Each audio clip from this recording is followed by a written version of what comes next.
Assalamualaikum warahmatullahi wabarakatuh. Perkenalkan, nama saya Waratun Nadhiro dengan NIM 211101030004. Saya dari Universitas Islam Kyai Haji Ahmad Siddiq Jember dari Fakultas Tarbiyah dan Ilmu Keguruan, Prodi Manajemen Pendidikan Islam.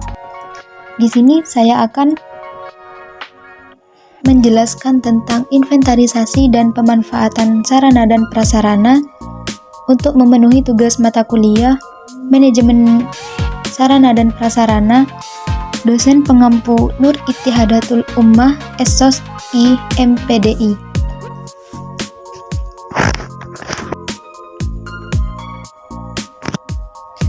Yang akan kita bahas yang pertama yaitu tentang inventarisasi sarana dan prasarana. Yang kedua yaitu tentang pemanfaatan sarana dan prasarana. Yang pertama yaitu inventarisasi sarana dan prasarana.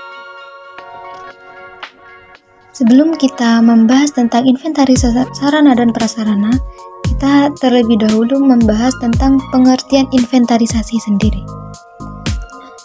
Kata inventaris itu berasal dari bahasa Latin inventarium yang berarti daftar barang-barang, bahan, dan sebagainya.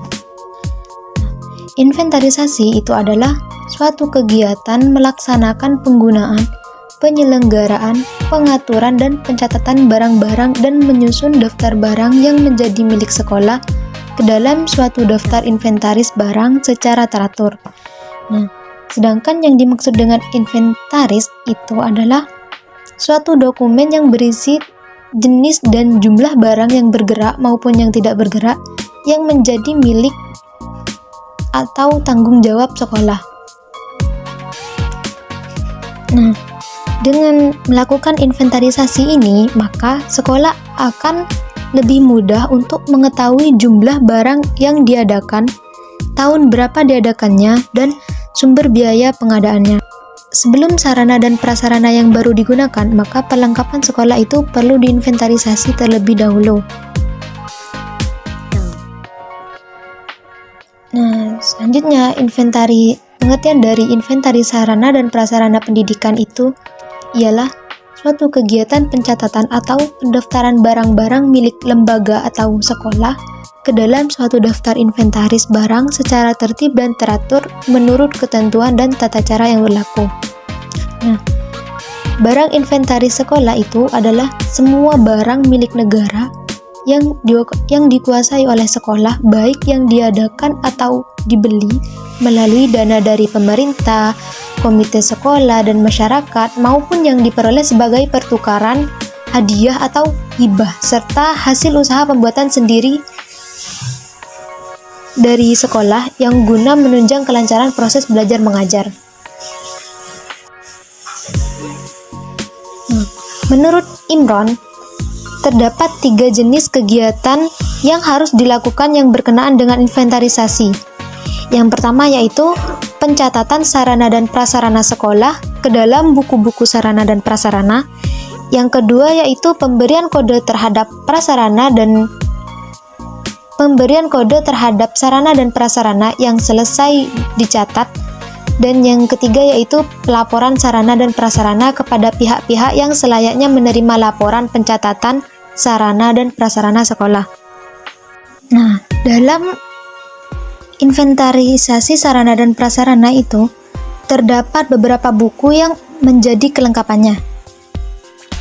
Yang pertama yaitu buku penerimaan barang, yang kedua buku pembelian barang, yang ketiga buku induk inventaris, yang keempat buku kartu stok barang, dan yang terakhir yaitu buku catatan barang yang bukan inventaris, misalnya peminjaman. Pencatatan perlengkapan sekolah itu akan memudahkan sekolah dalam kegiatan pemeliharaan perlengkapan sekolah. Inventarisasi itu dilakukan terhadap barang-barang yang tidak habis pakai, yang bagi sekolah negeri itu terdiri dari barang-barang milik negara. Barang-barang tersebut itu dibeli atau diadakan dengan mempergunakan dana yang bersumber dari anggaran pendapatan dan belanja negara atau disingkat dengan APBN, atau juga anggaran pendapatan dan belanja daerah atau bisa disingkat dengan APBD, baik seluruhnya maupun sebagian. Selanjutnya, tujuan dari inventarisasi sarana dan prasarana itu yaitu yang pertama untuk menunjang pelaksanaan kegiatan yang dilakukan agar suatu tujuan organisasi atau lembaga itu dapat dicapai dengan baik. Yang kedua yaitu sebagai bahan pertimbangan dalam menyusun rencana pengadaan sarana dan prasarana berikutnya. Yang ketiga, menjaga dan menciptakan tertib administrasi barang milik negara. Yang keempat yaitu mempermudah pengendalian dan pengawasan barang karena semua barang telah tercatat dalam daftar inventaris. Yang kelima yaitu mengetahui kekayaan sesuatu organisasi atau lembaga dalam bentuk material yang dapat dihitung nilainya dalam bentuk uang.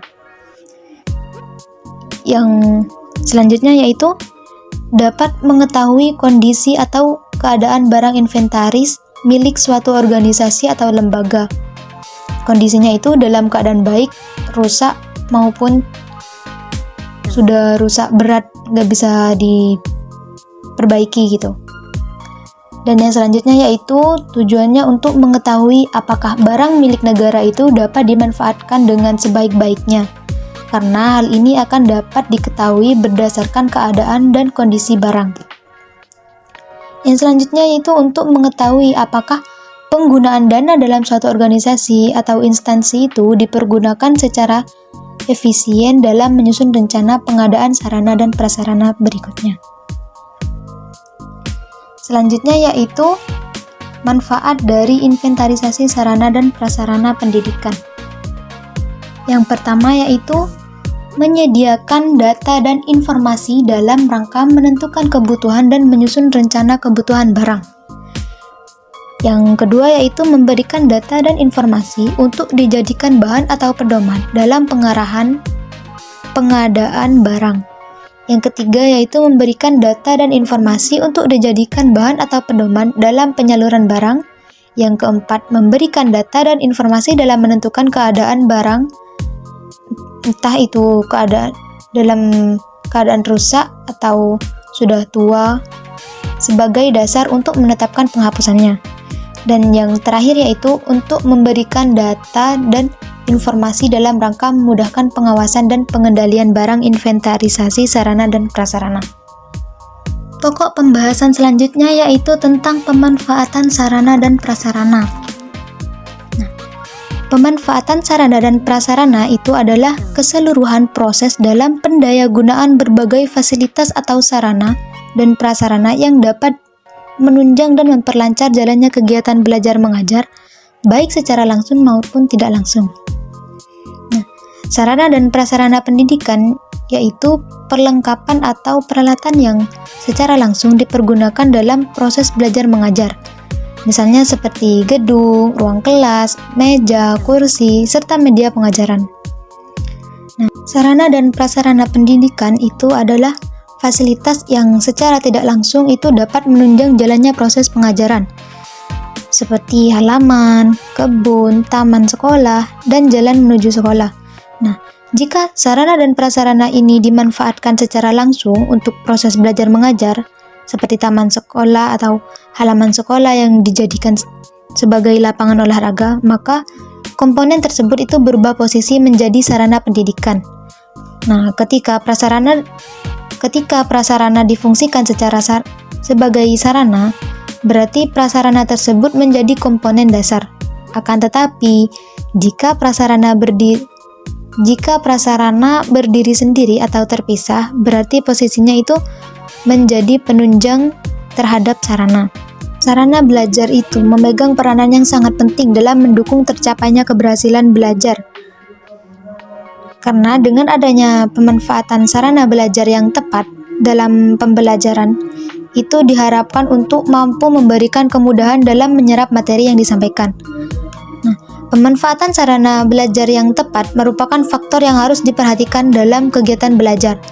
Sebab aktivitas belajar akan berjalan dengan baik apabila ditunjang oleh sarana belajar yang baik dan memadai. Begitu juga sebaliknya. Jika tidak ada sarana dan prasarana yang baik, maka siswa itu akan terhambat dalam belajar sehingga dapat mempengaruhi prestasi belajar siswa. Sarana dan prasarana yang baik itu sangat membantu keberhasilan dalam meningkatkan prestasi siswa. Karena semakin lengkap dan dimanfaatkan secara optimal sarana dan prasarana suatu sekolah itu, maka tentu akan semakin mempermudah seorang murid dan guru itu untuk mencapai suatu tujuannya atau suatu target secara bersama-sama. Namun, juga perlu diingat, sarana dan prasarana yang baik itu harus diiringi dengan sumber daya manusia yang mumpuni. Karena sarana dan prasarana yang lengkap itu tidak akan bermanfaat apabila guru itu tidak siap atau tidak mampu mengoperasikan secara optimal. Keberadaan sarana dan prasarana yang baik itu menunjukkan kemitraan yang serasi antara sekolah dan masyarakat. Karena tanpa dukungan masyarakat, sarana dan prasarana itu tidak akan terpenuhi. Nah, demikian penjelasan dari saya. Apabila ada salah kata, kurang lebihnya mohon maaf. Terima kasih atas waktunya. Assalamualaikum warahmatullahi wabarakatuh.